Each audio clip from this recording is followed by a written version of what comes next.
एक दिन भाई गोविंदराम, भाई आवतराम, भाई शोभराज और कुछ अन्य प्रेमी हाथ जोड़कर सतगुरु महाराज जी से कहने लगे, हे प्रभु, आपके कई प्रेमी कुछ कहीं से आपके दर्शन करने के लिए आते रहते हैं।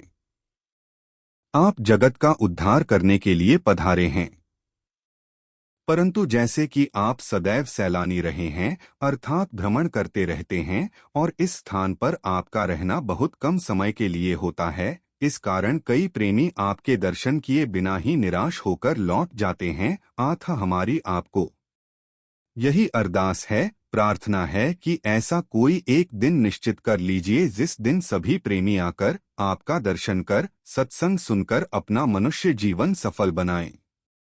इस पर सतगुरु महाराज जी ने सभी साधुओं, सत्संगियों और प्रेमियों को एक जगह बुलवा लिया।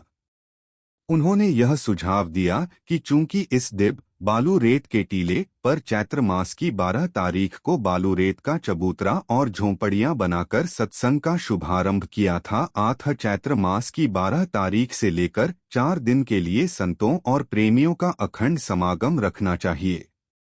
सतगुरु महाराज जी ने सहर्ष यह सुझाव स्वीकार कर लिया, क्योंकि वह बसंत ऋतु है, रातें ठंडी और सुहावनी होती हैं, न तो अधिक ठंड पड़ती है न अधिक गर्मी ही रहती है।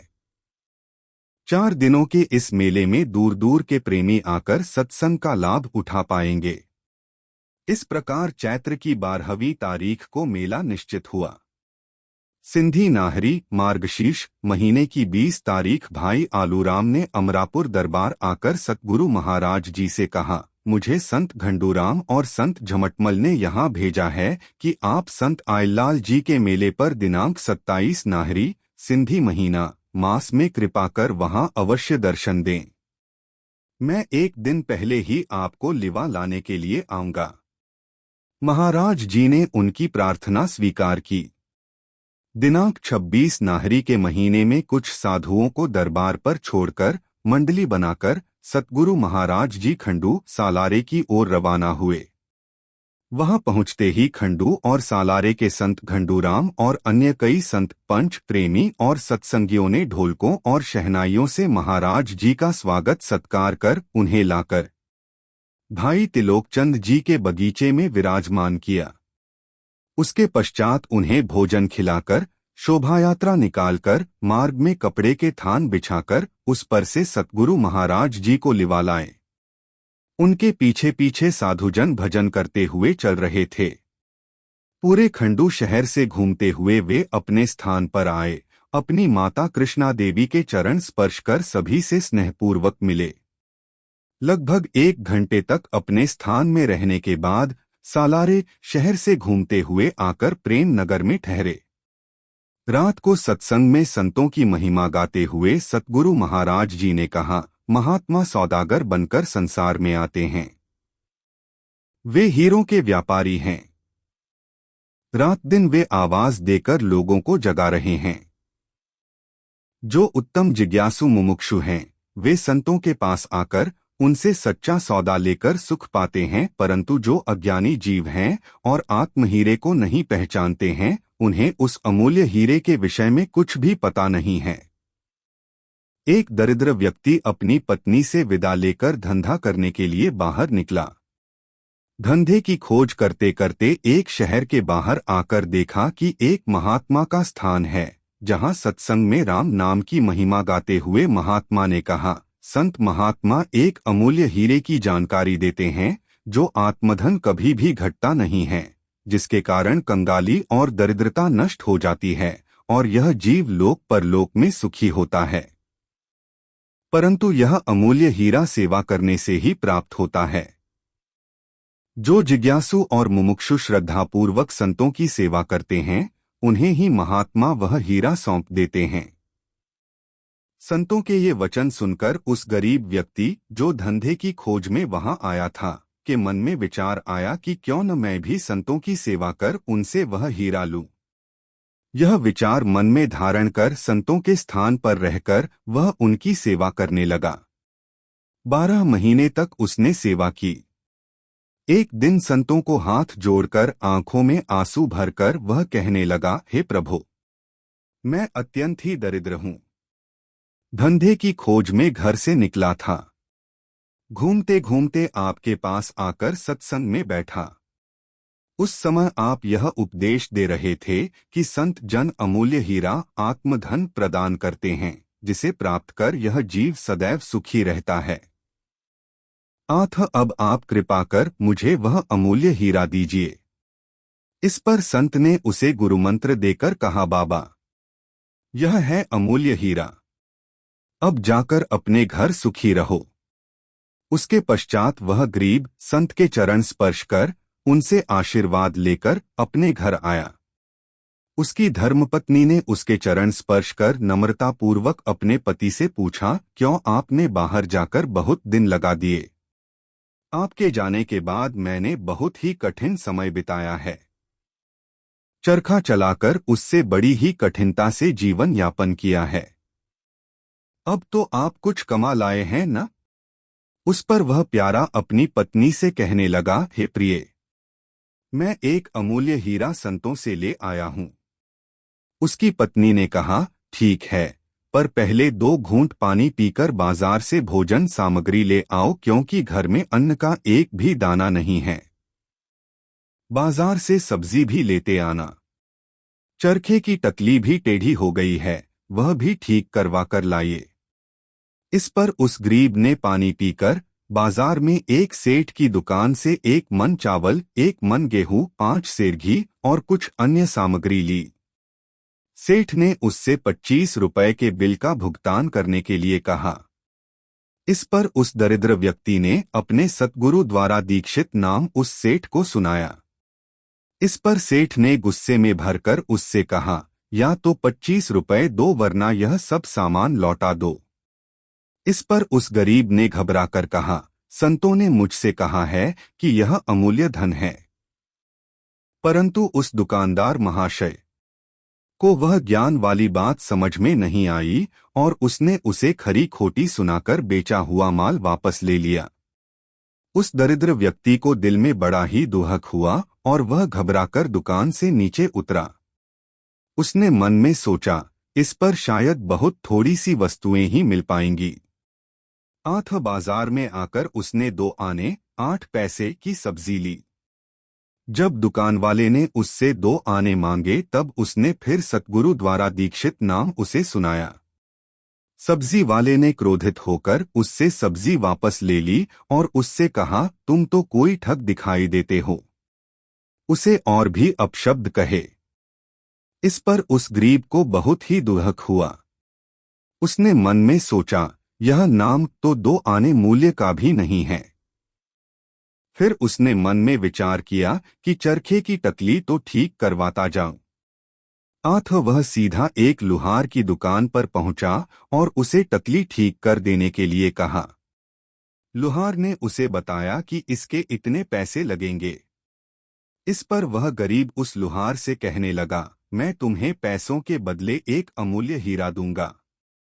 लुहार ने उससे कहा, पहले वह अमूल्य हीरा मुझे दो, तब मैं टकली बनाकर दूंगा। इस पर उस गरीब ने उस लुहार को अपने सतगुरु द्वारा प्रदत्त नाम सुना दिया। लुहार ने वह टकली फेंकते हुए कहा, पहले पैसे ले आओ, तब बनाकर दूंगा, वरना इसे वापस ले जाओ। वह गरीब टकली वापस लेकर अपने घर आया। उसकी स्त्री ने उससे पूछा, आप सामान ले आए? तब वह अपने नेत्रों में आंसू लाकर कहने लगा, हे प्यारी, संतों ने मेरे साथ ठगी की है, क्योंकि उन्होंने मुझ में कहा था, हम तुम्हें अमूल्य हीरा देते हैं, परंतु इसका मूल्य तो 1 पैसे के बराबर भी नहीं है। इसलिए मैं एक बार पुनः संतों के पास जाता है और इसे लौटाकर कुछ नकद पैसे ले आता हूँ। इतना कहकर अपनी स्त्री से विदा लेकर वह चल पड़ा। पैदल चलते चलते 4-5 दिनों के बाद वह संतों के स्थान पर जा पहुंचा। संतों के चरण स्पर्श कर रोकर कहने लगा, हे प्रभु, आपने जो अमूल्य हीरा मुझे दिया है, उसका मूल्य तो 1 पैसा भी नहीं है। महात्मा जी ने उससे पूछा, वह कैसे? इस पर उस गरीब ने सारा वृत्तांत कह सुनाया। वृत्तांत सुनकर संत ने उससे कहा, बाबा, तुम किसी प्रकार की चिंता मत करो। तुम 2-3 दिन तक यहाँ रहो, फिर जो भी धन तुम्हें चाहिए वह तुम्हें दे दिया जाएगा। इतना कहकर वह संत बाजार में गया और एक जौहरी जिज्ञासु से 500 रुपए का एक हीरा ले आया।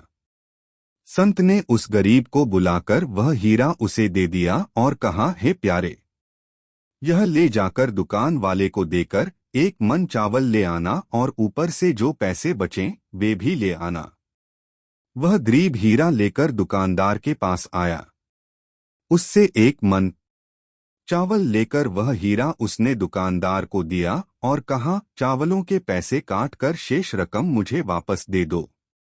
दुकान वाले ने वह हीरा दूर फेंकते हुए कहा, हे ठग, यह शीशे का टुकड़ा ले आए हो, इसे ले जाओ, तथा और भी बहुत से अपशब्द उसने कहे और उसे दुकान से नीचे उतार दिया।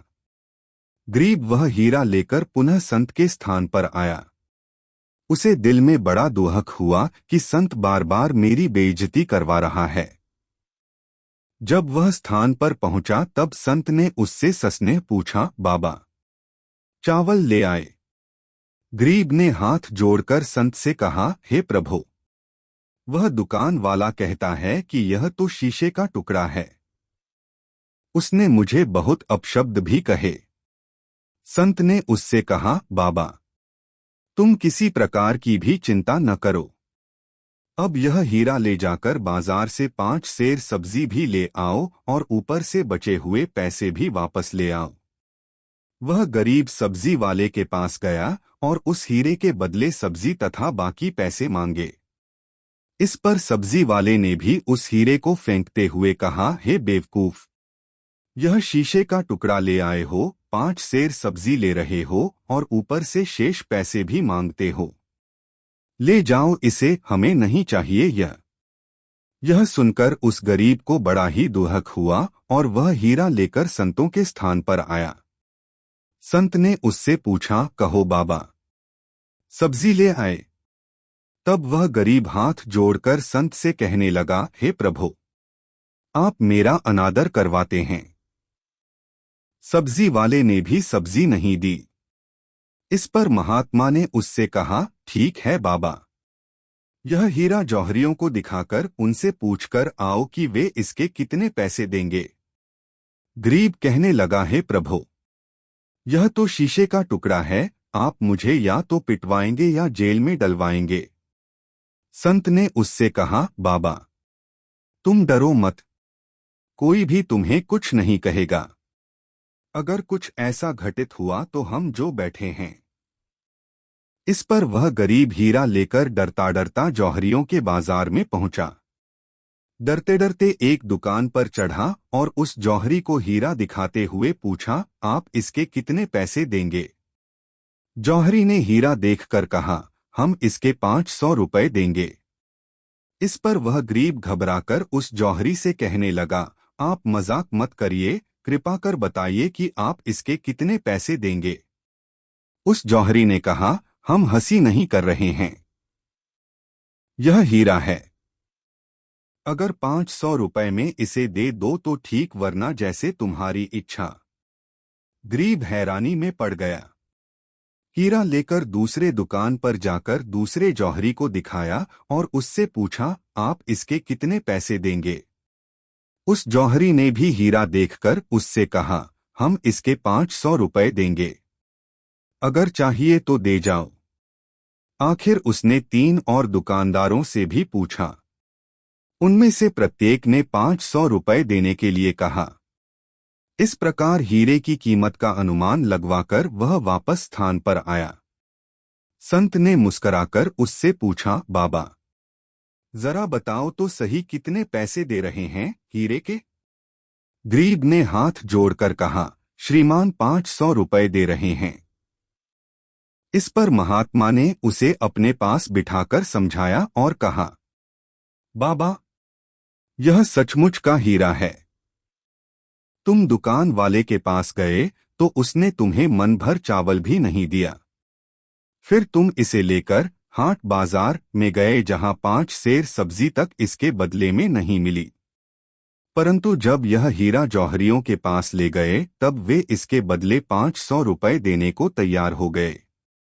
ठीक उसी प्रकार मैंने जो तुम्हें नाम रूपी अमूल्य हीरा दिया है, उसे भला सब्जी वाले अथवा लुहार जैसे अज्ञानी जीव क्या जाने। उन्हें हीरे के बारे में मालूम ही नहीं है। दूसरे जो भी मूढ़ जीव हैं, वे उसे परख ही नहीं सकते। दोहा हीरा पड़ा बाजार में, बहुत लोग देखत चले धूली में लिपटाए। लिया शराफ उठाए। संत महात्मा और ज्ञानवान जो कि जौहरी हैं अथवा सच्चे पारखी हैं, वे ही उस नाम रूपी अमूल्य हीरे को जानते हैं। अज्ञानी जीवों को उस अमूल्य हीरे का ज्ञान नहीं है। तुम यह नाम रूपी हीरा ले जाकर संतों के पास चले जाओ और उनसे इसकी परख करवाओ। जैसे कि सामी साहब, सिंध के प्रसिद्ध संत कवि, ने कहा है। श्लोक हीरो देखा रे सतगुर दिनों हथ में, चयाई चेतन थी निउड़ी निहारे, परखाए पूर्णी खां तन मन सब ठारे, सामी संभारे रखिजी दबुली दिल में। अर्थात सतगुरु संत महात्माओं ने जिज्ञासुओं और मुमुक्षुओं को नाम रूपी हीरा देकर कहा है, बाबा, ये महात्मा लोग सर्राफ जौहरी हैं, उनसे जांच परख करवाकर यह यथार्थ रूपी ज्ञान तत्व का हीरा अपने हृदय रूपी डिबिया में रखकर अपना तनमन शीतल करके संसार में जीवन मुक्त होकर विचरण करो। इतनी बात समझाकर वह संत जी उस गरीब प्रेमी को कहने लगे कि अब तुम घबराओ नहीं। अब भी अगर तुम्हें नाम रूपी हीरा नहीं चाहिए तो जो भी धन तुम कहोगे वह हम तुम्हें दे देंगे। इस पर वह दरिद्र व्यक्ति हाथ जोड़कर अश्रुपूरित नेत्रों से कहने लगा, है सतगुरु महाराज, अब मुझे ज्ञात हुआ है कि आपने जो कुछ कहा है यह बराबर सत्य है। अब तो आप मुझे आशीर्वाद दीजिए कि आप द्वारा प्रदत्त इस अमूल्य नाम रूपी हीरे में मेरा चित्त सदैव लगा रहे। मुझे और कोई भी धन नहीं चाहिए। इतना कहने के पश्चात वह सतगुरु महाराज जी के चरण स्पर्श कर उनसे विदा लेकर अपने घर चले आए। अर्थात जो गुरुमुख जिज्ञासु उस हीरे को जानता है वह उसे संतों से खरीद लेता है और उस हीरे को प्राप्त कर सदैव सुखी रहता है, क्योंकि इस हीरे को प्राप्त करने के सुख की प्रशंसा मुंह से नहीं की जा सकती।